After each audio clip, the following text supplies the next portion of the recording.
You're welcome. Tonight, we turn our attention and our lens towards Africa's most populous country, Nigeria, a nation that faces complex political challenges, from voter suppression tactics, which threaten the very foundation of our country's democracy, while the rising cost of governance raises questions about fiscal responsibility and public accountability. Now, with the 2024 budget in the pipeline, anxieties in the country are intensifying. What do we make of these, and what are the solutions? Joining us to navigate these pressing issues are esteemed guests with, I must say, unique perspectives and insightful analysis. I'd like to introduce them tonight.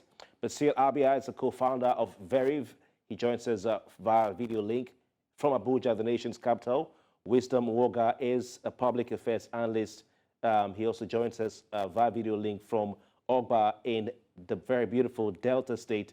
Don't know if it's celebrating Christmas at home. We also have Oludare Akinlaja. He's a management consultant and international development advisor. And of course, last but not the least, Ademola Olanrewaju. He's a political analyst. Gentlemen, it's so good to have all of you join us tonight, both in the studio and via video link. Thank you very much. All right. And might I add a Merry Christmas to you? To you. Okay, fantastic. Let's start with electoral integrity, or we can call it the electoral integrity crisis. Nigeria had a big event in its political scene, in 2023, I almost said 2024, which was the 2023 elections. There was a build-up to the 2023 elections, gentlemen. We had the preparation by INEC. Of course, that came with INEC presenting its budget and saying this is our roadmap, meeting with stakeholders, and then, of course, laying down the gauntlet saying we are going to do A, B, C things. This election is going to be a game changer. And we kept hearing the word game changer. Apart from the preparation, we had the party primaries. From the party primaries, we went on to the selection, and then we went on to the campaigns, the election, post-election analysis, litigation, swearing in, and we're still litigating in some cases. One of the issues that came up was voter suppression, and it seems to be a serious issue in Nigeria. Also, the integrity of elections in this country. So concerns about voter suppression tactics, have dominated the discourse. What are the key forms of voter suppression that have been witnessed in Nigeria? And in your opinion, gentlemen, how do these impact on elections? I want to start with those in the studio. Deborah? Well, thank you, Kofi. I think the voter suppression that we saw was mainly in Lagos State, as people were targeted for being from a certain ethnic group. And in fact, some people who were suspected of looking like people from that ethnic group there were attempts to prevent them from voting. You had it. It happened, widespread on the day of the presidential election. Even before that day, we had seen videos of driver union chairmen, or a certain chairman of one of the drivers' union, coming out to say that, look, if you are from XXX place and you plan to vote, we expect you to vote in this direction. I think that was ugly. I think, for me, as someone who's not from that ethnicity, I could see it as politics. Someone tried to use political methods to sort of tip the scale in their own favor. But people from that ethnic group have a right to see it for what it was. It was ethnic targeting. It was voter suppression, basically. And then you also had the issue of violence on election day, which also occurred in various parts of the country. So I think, that really marred the reputation of that election. It's something that we now have to grapple with going forward in the polity.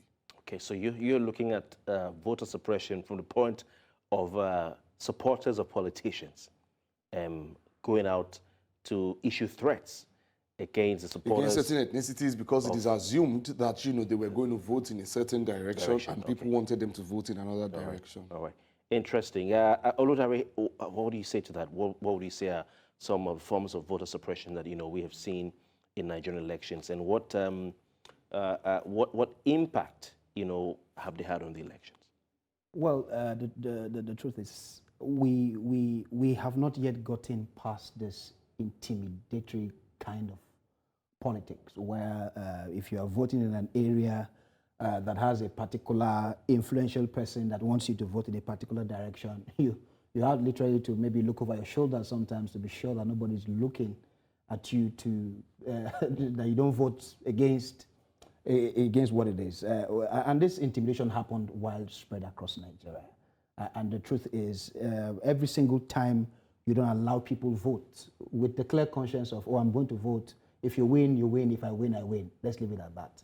We really are not going to go past our current state. We have to stop intimidating people to vote in a particular direction. This intimidation took place across, depending on who was on what side and who was on what side. The second, of course, is always this ballot snatching. Somebody just coming to a polling unit, not accosted, just go straight to the ballot box, picks it up, and you wonder whether you live with whether it's human beings doing these things or people who have families, have wives, have children, So that for me is very bad for us as a people who are expecting the international community. And then we complain that they treat Nigerians very funny when we travel because most of these things, we don't know the effect of how the world sees us and how they interpret most of these our actions. If you can't run an election, why do you expect people abroad or international community to take you seriously? Interesting, Oludare. Let's go over to Wisdom Nwoga. Wisdom will join us via video link. Wisdom, what can you identify as the key forms of, apart from what our guests have talked about, or you can still talk about it, voter suppression and the impact that those forms of suppression have had on elections in Nigeria? Thank you very much. I think I should touch a little bit on what the other guests spoke about, looking at political thuggery. For me, I'm an advocate of youth. I believe that the youth are the bedrock of the political space. I think so. We have the stamina to come into the political space and change the narrative. But it saddens my heart that most of the youth in the country have allowed themselves to become tools in the hands of the politicians, tools to perpetrate evil, tools to harm, fellow Nigerians. I think that is a very, very bad one. This has increasingly affected, negatively the peaceful elections in the country. So it's part of the voter suppression we are talking about. And secondly, we always talk about counting our votes when our votes don't even count, all right? So you are suppressing the voter's choice when you don't allow their votes to count. So this comes on the side of the commission too. I think there should be, that is the word accountability and transparency on the part of the commission, because when people have voted and their votes do not count, you have suppressed them. You have suppressed them. So whatever initiative, whatever a policy that needs to be put in place to make sure that the voters' time, of coming to the polling unit, of registration and casting their vote, whatever you need to do to make sure that it counts should be done. And again, I think we talk about the issue of logistics. All right. Most rural communities are not given the opportunity to cast their votes. All right. So I think the body, the commission, should do more in terms of making sure that electoral materials get across to the nook and cranny of the country. Otherwise, you'll be suppressing their votes, because everybody is eligible, especially when you are 18 and above, you're eligible to vote. So the issue of logistics shouldn't be a problem. Provision should be made. We all know billions of naira that are being budgeted for elections in this country year in and year out. So it should be put to proper use. Thank you. All right, thank you so very kindly. You've talked about Wisdom, the electoral umpire. We'll look at their role as we go on. But I want to go over quickly to Basil Abia, who's in Abuja. Basil, what is your take on this? What are the key forms of voter suppression as far as you're concerned? I think there was something that we missed out when we're analyzing the new forms of voter suppression that we saw come to the fore. during the general elections earlier in the year. That was the abrupt change of polling units in some parts of Lagos State. For instance, most gated communities in Lagos, either on the mainland, so on the mainland, mostly around Ikeja, and then on the island between Lekki and Ikoyi, which of course are all under Etiosa local government area. A number of these gated communities actually depend on the fact that their polling units are inside the gated estates, largely for safety reasons, And then you find a situation where you wake up one morning, 2 days before the presidential election, INEC announcing that the units were now put outside of the gated communities or the estates. That obviously put a number of Nigerians in their thousands at huge risk. And we saw it. We saw the videos.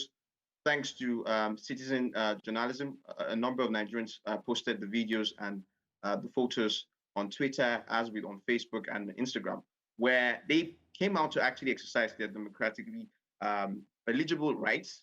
And when they came out, hordes of mobs and thugs, for lack of a better word, thugs actually pursued them back into their estate communities, and they had no coverage whatsoever. You now had situations where in some other estate communities, particularly around Oshodi and in Agege, people had to mobilize with their dogs. They had to turn their pet dogs into security dogs to be able to counter some of these pressing that were preventing them from exercising their own rights, their electoral rights in that sense. Yeah, that should have been in Ojo. You're talking about Ojo local government area.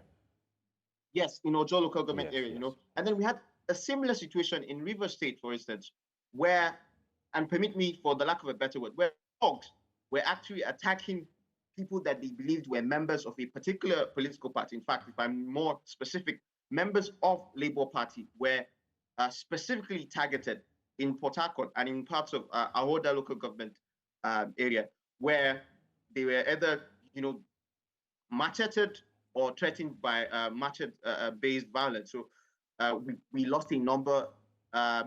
Labour Party lost a number of their members. I know, of course, first-hand information that the People's Democratic Party members also, and the APC, a mix of them, because you know how the situation is with the River State politics, and it has gotten worse now in the last few weeks.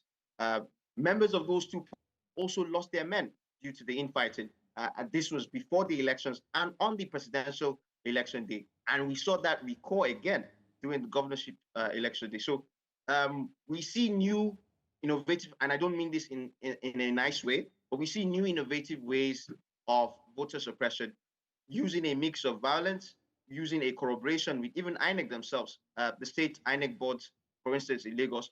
Okay. They knew exactly what they were doing when they moved. We'll come to INEC very shortly. Thank you so much. We'll come to Basil. We'll come to INEC very shortly. But I guess for what happened in Lagos, we're looking at Ojo local government area. So places like Festac, Agro Palace Way, where the dogs were used. And I'm glad you went there, because one of the things that happened so now to talk about tonight.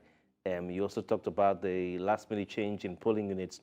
I guess you're talking about VGC. I remember I was on radio that day, and it was a heated one. We'll talk about that.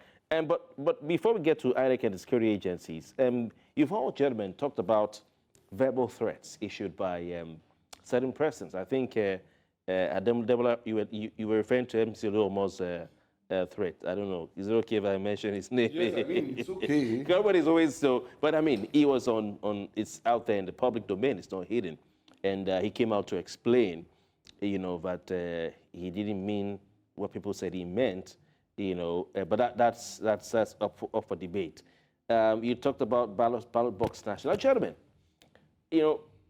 some people thought that the era of ballot box snatching was gone, with the advent of, for instance, the beavers. Yeah. And now that beavers was meant to make sure it was just a waste of time. Waste of time, to try and do all that. That was old school. But it seems that that's not the case. Maybe these guys have learned to adapt and always invent new ways of overcoming these things. Yeah. Well, I think people did not even need to invent new ways this time around. I think INEC walked back on its promise and walked back on the standard that it had set for itself with the gubernatorial elections before then. I mean, we all saw the Osun State election before then. We saw the standard that was set with the use of beavers and with the use of the IREV. We saw the Edo State election also. People were logging on to IREV. In fact, with the Edo State election, one of the issues that people had was that you had to have pre-registered as a user with a username and a password in order to be able to use that website. So on election day, people were trying to just go to the website and see results, but they could not do that because they had not pre-registered. So where we were before the presidential election, where the conversation was how does INEC open this up more so that anyone can just go there and view results real time. Again, this came on the background or with the background of electoral reforms 2022.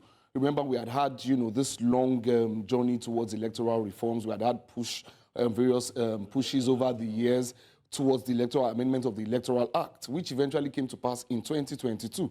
Now, INEC chairman and the INEC leadership worked very closely with civil society to ask for specific things.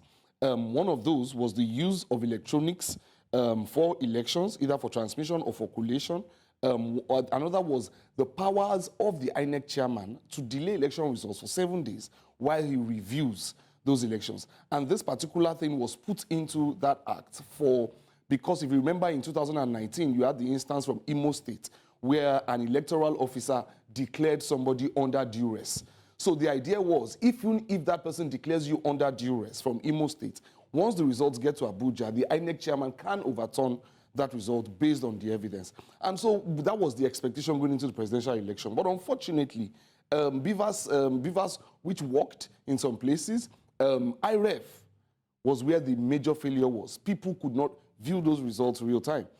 And it is interesting because, the House of Representatives elections and the senatorial elections, both legislative elections that happened simultaneously as the presidential elections, they had no problem with the IREV. You could see how people had voted for House of Rep members across states, how people had voted for senatorial candidates. But when it came to the presidential candidates, there was a blackout.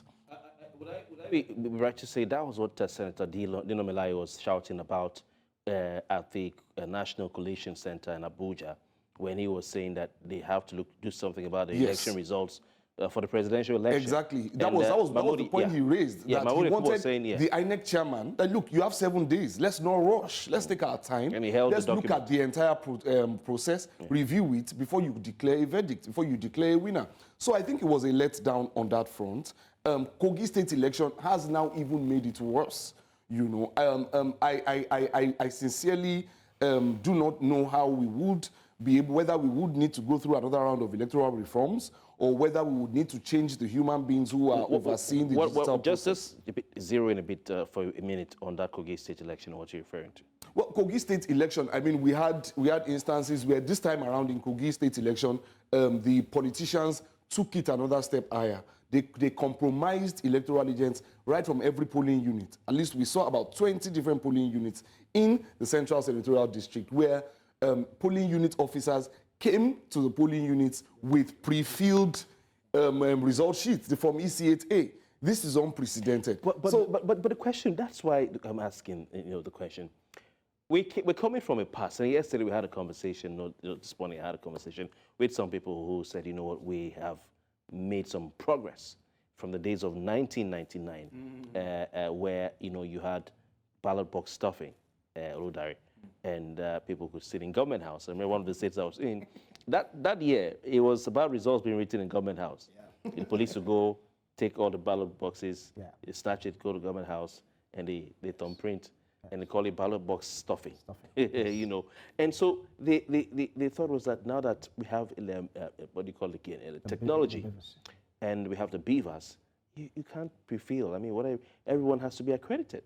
So how come with that technology we're still having these issues? Is what But he's talked about it. But I want to go to you, Oludare. The truth is, and that's the challenge with off-cycle elections. is that the attention, people no longer get that monitoring you will get if it was a full presidential election. And that's why I suspect that madness took place in Kogi State. But how does that able to happen? When you have an accreditation mechanism, tool, device, technology that says these are the people, I mean, you can't just pre-fill results. The truth is that every technology has people who monitor and manage. That's why you see him say INEC. You see, because technology doesn't work in isolation.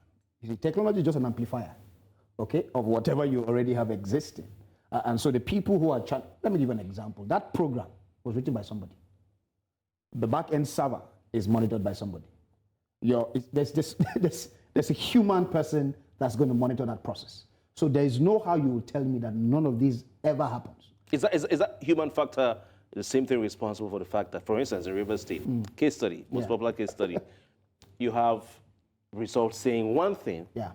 I mean, the IREV saying one thing very clearly for everybody to see. Yes. And then you have the electoral umpire announcing a totally different thing. Yes, it's all, and that's why in environments that matter, and I remember saying this, you will always have them constantly adjusting.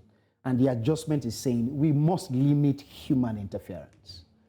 One. Number two, even where human interference is needed, there must be either some punishment or there must be some, because wherever you have human beings standing at the point and the intersection of any decision-making process, it will be easy to have compromise if you don't have any sort of deterrent or I don't want to use the word punishment, so it doesn't sound like we're in the detail, but you must have a deterrent. Because if once you come to me, for instance, and speak my language, you know, it's human, and that's why you see where they say, for instance, it's people who do certain jobs, you don't know who their families are, because you kidnap one family member, you have him compromised. So you will always have human beings having to make that decision, and that's why INEC cannot absolve itself of this particular process, because the technology process was to limit external interference, which is politicians and thugs. So for it to still be compromised means that this fault on this one will be on INEC.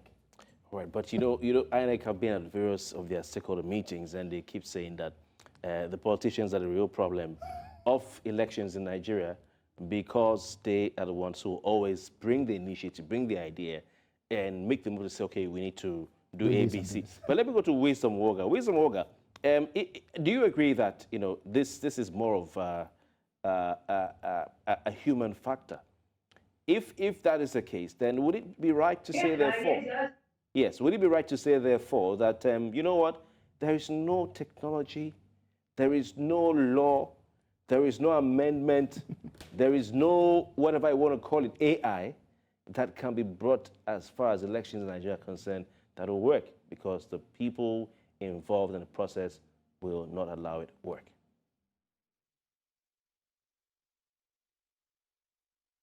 Wisdom, are you there, please? The question again. Wisdom, can you hear me? Can you take the question again? Okay, all right.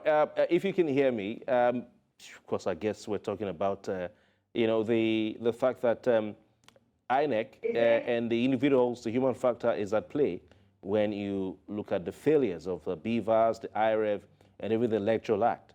These are technologies that were meant to ensure that the old tricks of electoral malpractices in Nigeria could not work, but they worked in this election. So if you agree, I'm asking, do you agree that the human factor is a big issue, the biggest impediment?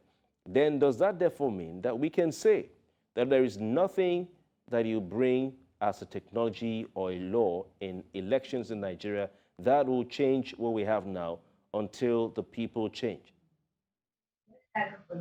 All right, thank you very much. I think I'll start by saying that during the last election, I actually left Port Harcourt to come to Delta State to just be a part of the election. I was one of the presiding officers in one of the units. Now, like we always say, if there will be a change in the political system, it must start from each and every one of us. We have roles to play as individuals.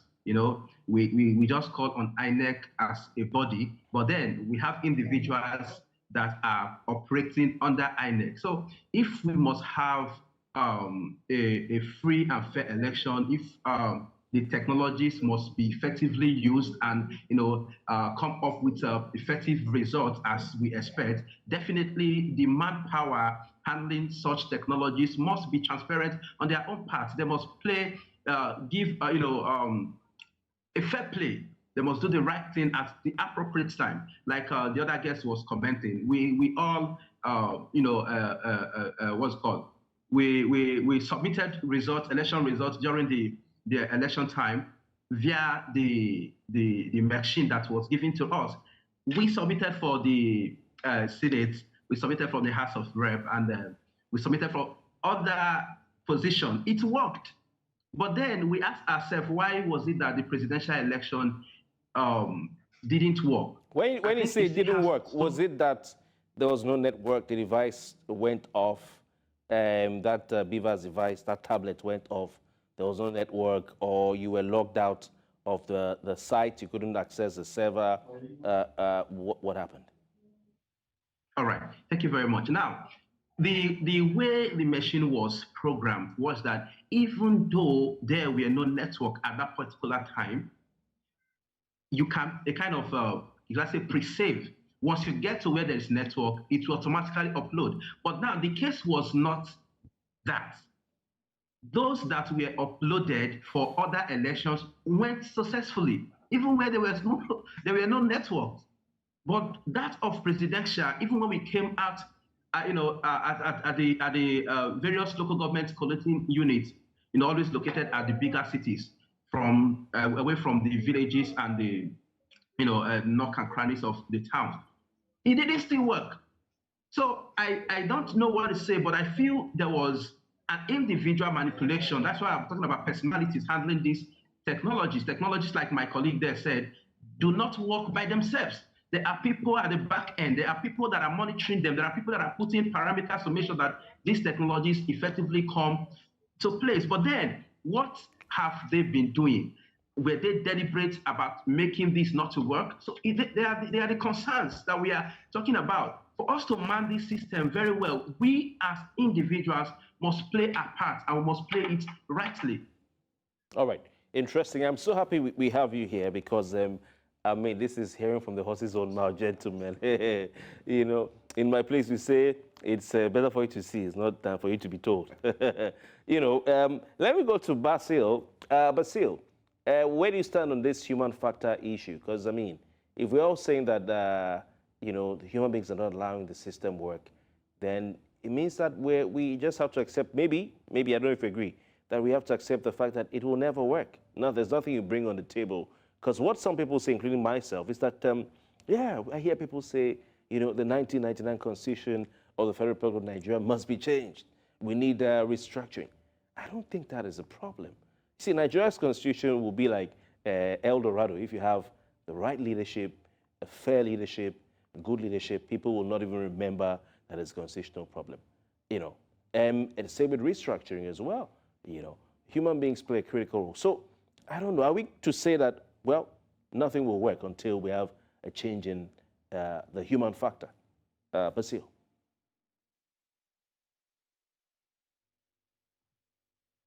Completely forgot that I was muted. Can you hear me now? Yes, please, go on. So I commence by saying my favorite quote by a Nigerian, Chinua Achebe's quote. The problem of Nigeria is fairly and squarely a failure of leadership. It's as simple as that. First and foremost, as a social scientist, I studied a social science course in university for my first degree, and we were taught that society is very hierarchical. Secondly, in explaining Nigerian society, it is led by those at the minuscule 1 percentile, those at the top. They're the ones that lead and the rest follow. It's as simple as that.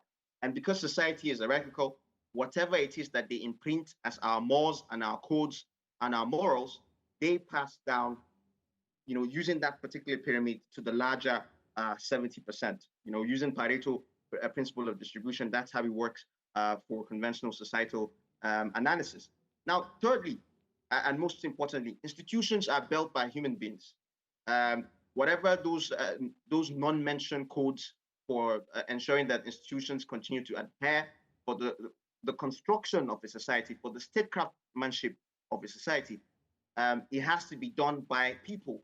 And so even if you introduce the best of technologies, and of course, IREV was supposed to be that for us, for these particular general elections in 2023, we thought that, and to be honest, I also blame my naive self.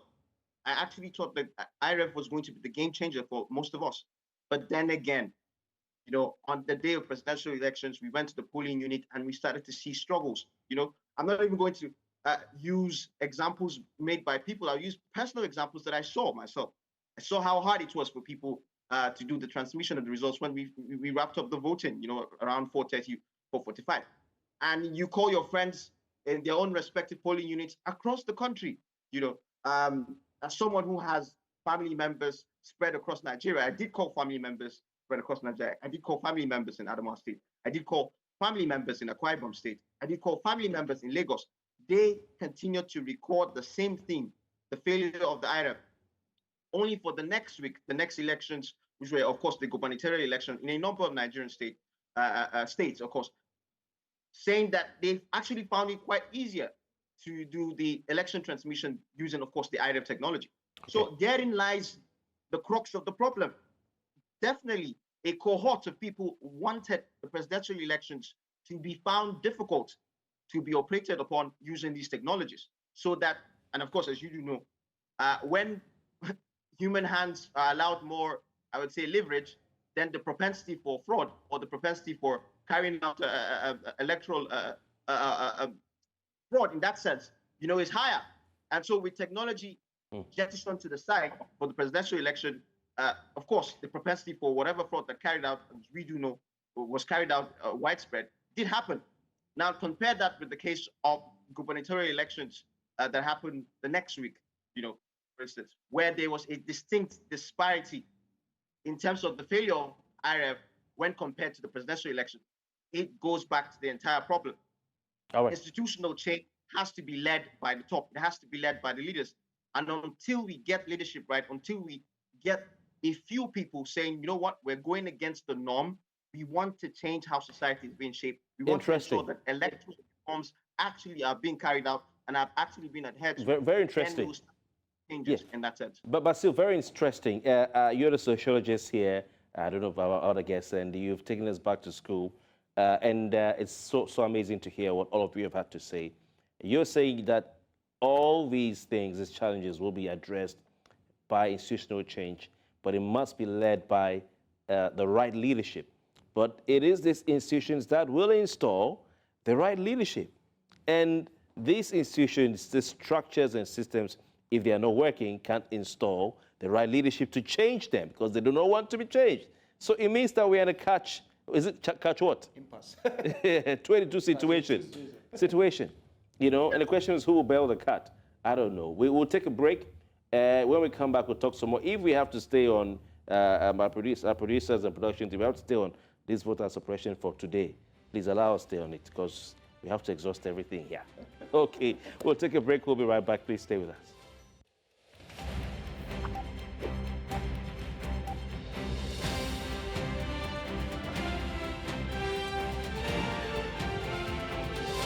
Welcome back. Having an interesting conversation tonight on Politics HQ. All our guests this night on the program are under 40. And of course, we have the youth of Nigeria talk about the issues of the country because the perspective that the young people bring and the energy to these conversations is quite unique. Guest tonight, Basil Abia, is a co-founder of VERIV. He joins us via video link in Abuja. Wisdom Nwoga, public affairs analyst, joins us via video link from Abia, Delta State. He's a in-house consultant on electoral matters, while Basil is an in-house sociologist. Also in the studio, we have Oludare Akinlaja as a management consultant and international development advisor, as well as Ademola Olanrewaju. He is a political analyst. Gentlemen, I will mention the other one, don't worry. But gentlemen, it's good to have you here. We were meant to talk about, voter suppression, move on to two other subheads as well. But with the way things are going, I think we have to really, really chew this meat well. I don't know if you're all in agreement. But we're looking at the role of institutions like INEC, the Nigeria Police Force, the Nigerian Army, the armed forces, let's call it that, and security agencies. From all you have said, you all seem to be in agreement that the institutions are not working, the technology is not working, because the human beings do not allow it to work. Now, let's talk about hacking, cybercrime, because that's something we've not talked about yet. Wisdom touched on it a little bit.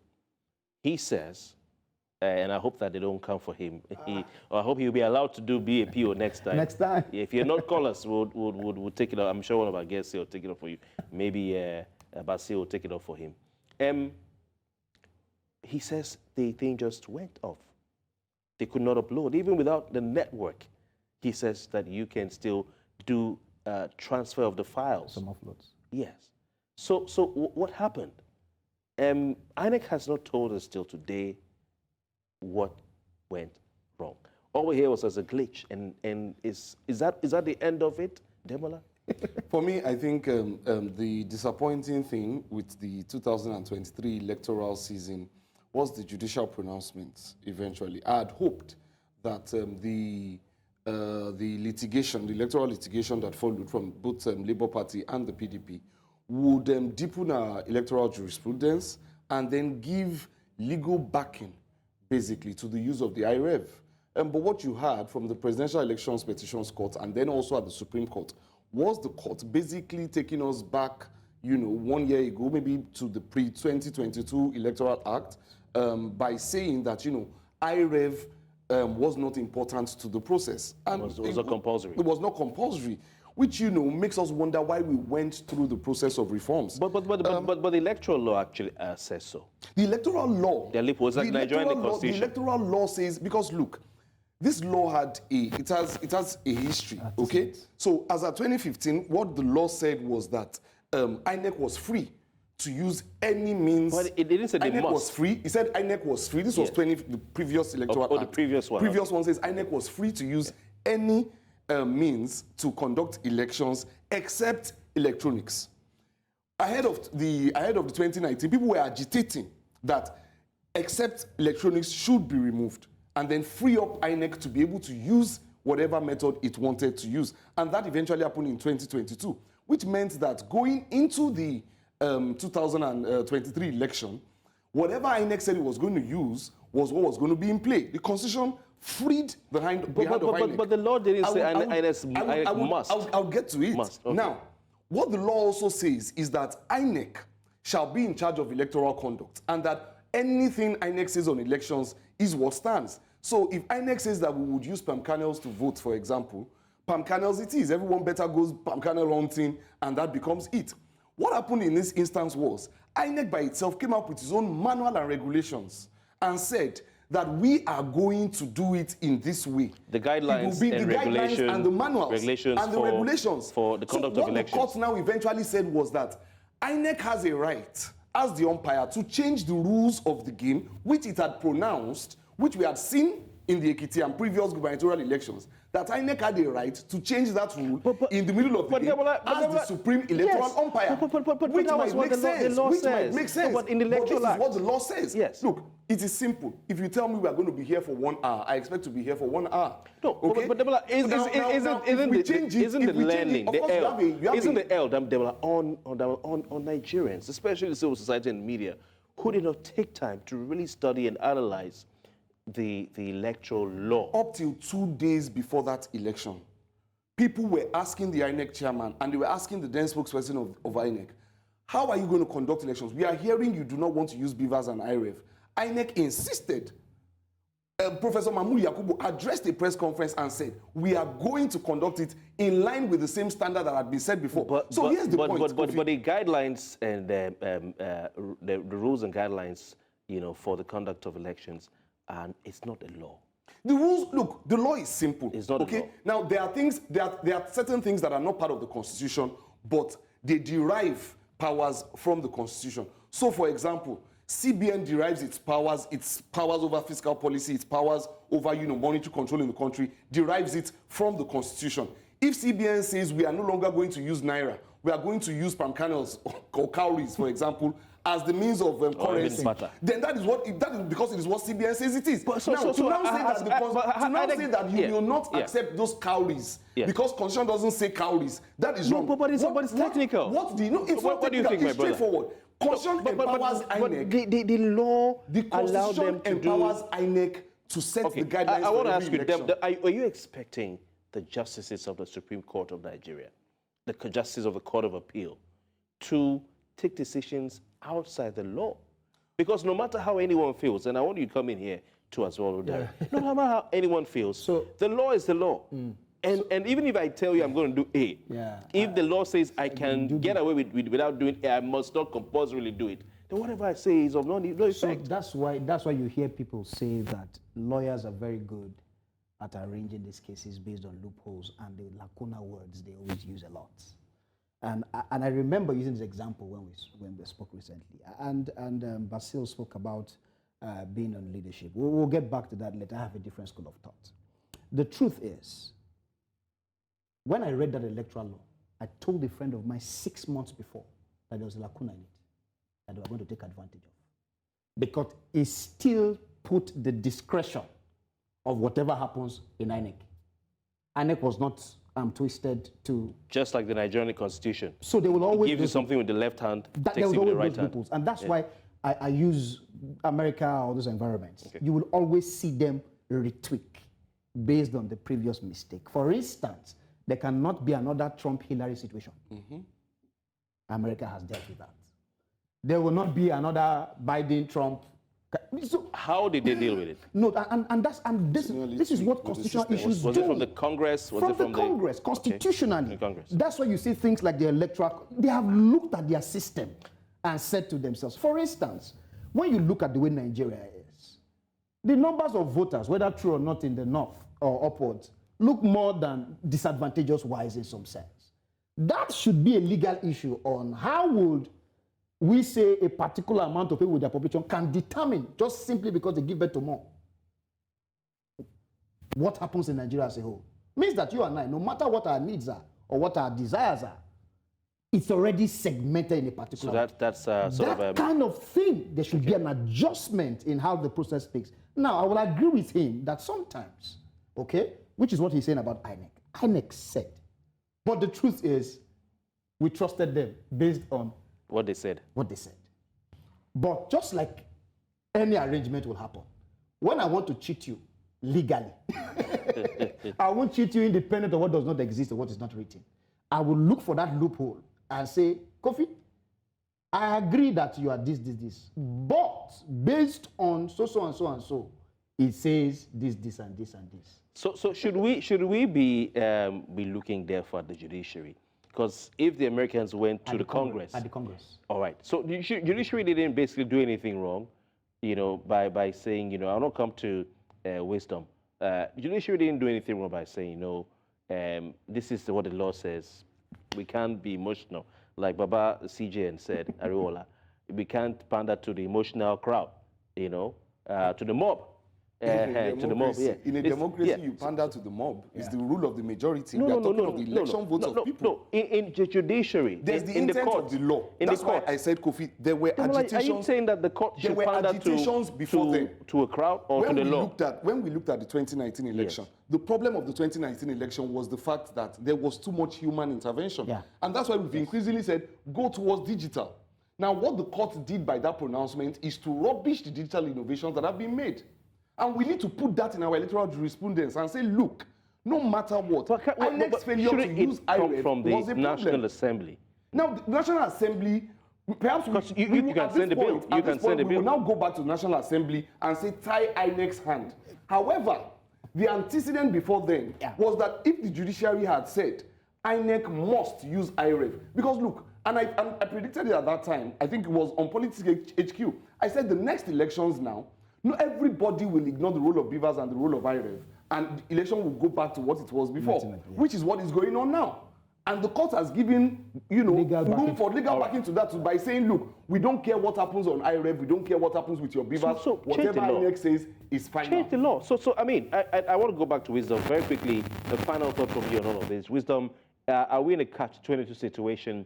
Because it is human beings who will change the system. okay? And you've heard from Basil who said leadership has to change, the right leadership, we need the right leadership to change the system to make it work.